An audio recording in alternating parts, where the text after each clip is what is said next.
Hello everyone, Unknown.project here. Today I'll be starting a new KSP series. For this series I will play basically default science mode, but with a few exceptions. First, I am going to enable Kerbal G-force limits because I just think it's fun, and that's why I enable it.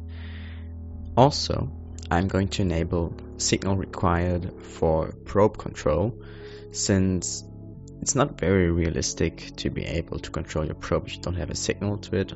Of course, you could program it, but that's not how KSP works. So I just think it adds that bit of extra challenge that I want, so I'll enable that. And one last thing, I am also going to disable the extra ground stations, just because I think it's a bit more difficult that way. Like, normal KSP is really easy, especially if you're playing science mode, so I'll do that. So we are now in the vehicle assembly building, and I'm going to be building something really basic. It's how you start out with every KSP save, basically: flea booster and capsule and parachute, of course. Yeah, so let me just do that and we'll go right to the launch. So we are ready to launch. I'm just going to rearrange that staging and prepare the mystery goo. Jebediah icon is ready and lift off. So just quickly observing that mystery goo before it gets too late. I was hoping to still get into high altitude over Kerbal, but it didn't quite work out. So now we are coming in for landing, and boom, we've landed. Now let's just observe the mystery goo once and let's recover the spacecraft. So this small round trip got us 15 science points, which we are going to spend right now.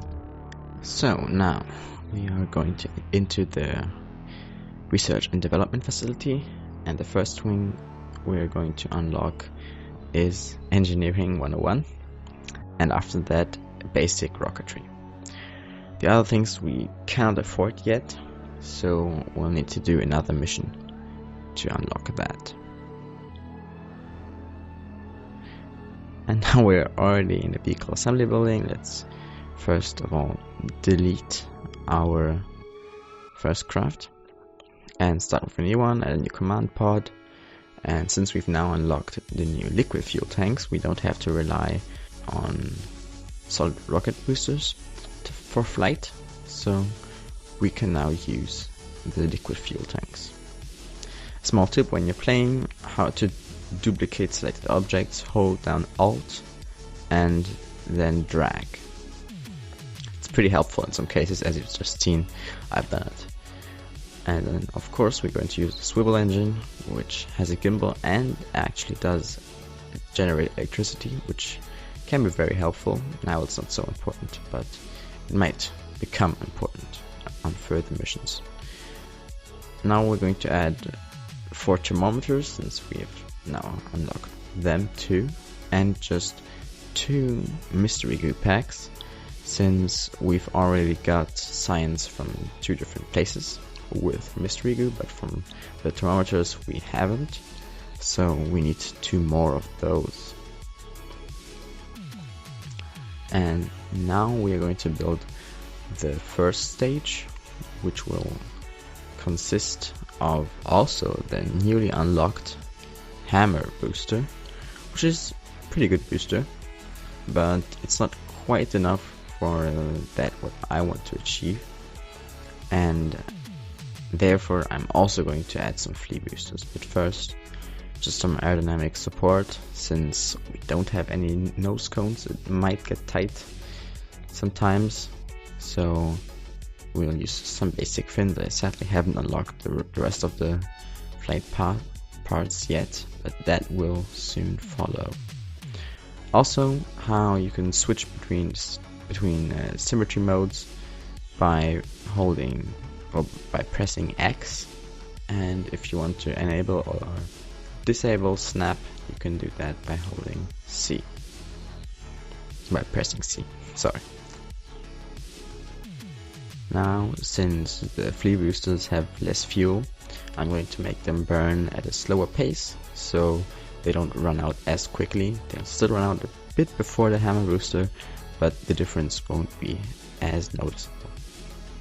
Now I'm doing the staging, making the hammer boosters and the flea boosters toggle together and separating the capsule, decoupler and the parachute.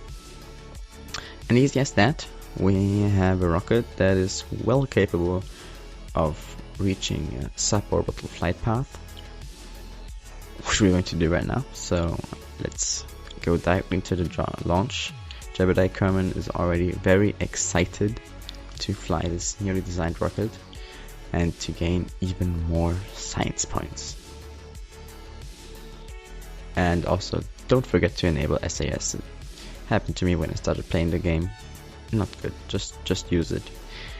At this point we don't have to worry about electricity because we're just flying for a few minutes. Now I'm readying the thermometer so I can read it out before I accidentally reach high altitude, in which it will be unlocking a new science biome.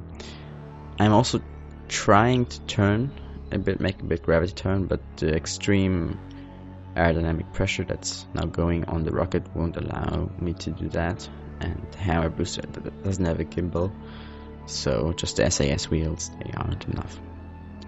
But after I've decoupled the hammer booster, you can see the upper stage in all its glory, and I am now also going to turn. The swivel engine is going to help with this, since it does have a gimbal, which you can see right now how the engine nozzle is moving a bit now. It's really helpful. Engines with gimbal usually are the way to go, even though there is an equivalent to the swivel, although I don't have unlocked that yet, which doesn't have a gimbal. I think now it's probably time to explain the challenge behind all this, since it's not going to be an ordinary KXP Let's Play, because that's kind of boring. Everyone can do that themselves. This is really special. So what I thought, I made the microspace program. You might have spotted, no, probably haven't. And when I created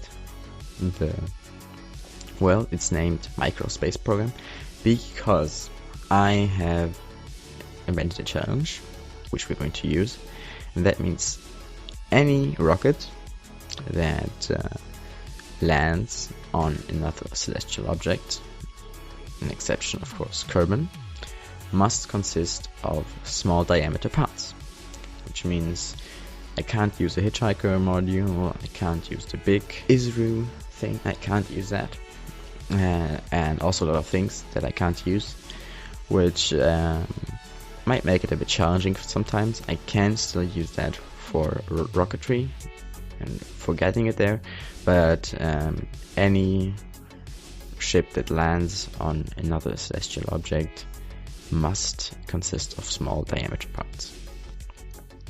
Let's see how it goes along. Maybe there's something that's completely impossible where I need to use another one, but I will definitely try to stay true to that challenge.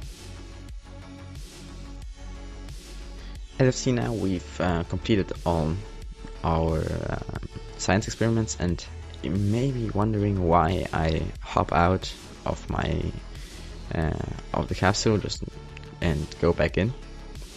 The thing is, the crew capsule can just store one crew report, but there's a tiny workaround. You can hop out with your Kerbal and right click on the capsule, and there should be a button where it says take data. If you click on that, the Kerbal will take all the data, and if you then hop back in, you can have another crew report, as you see me do it now. Although I technically already have done a crew report, I can do it again, and now I hop out and take data so I can do another crew report later. This is actually very helpful.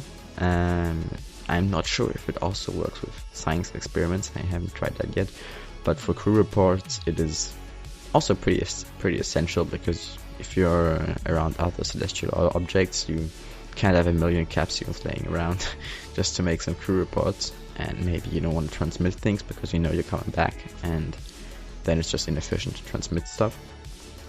And in that case, it's really helpful to know that trick. So now you know. Okay, now coming in for a splashdown. Just going to start time warping at any moment, because it takes a pretty long time.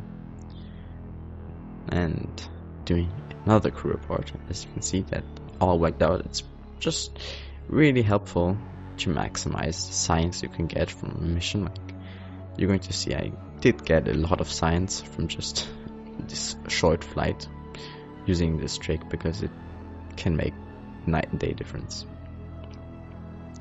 So also, before I hop out, or before I recover my capsule, I will hop out of my Kerbal and get a surface sample, because you can actually get surface samples from the ocean, and that's just the first mission. It can get you that extra science you need. Also EVA reports, basically everything's unlocked, so just if you're there, go for it.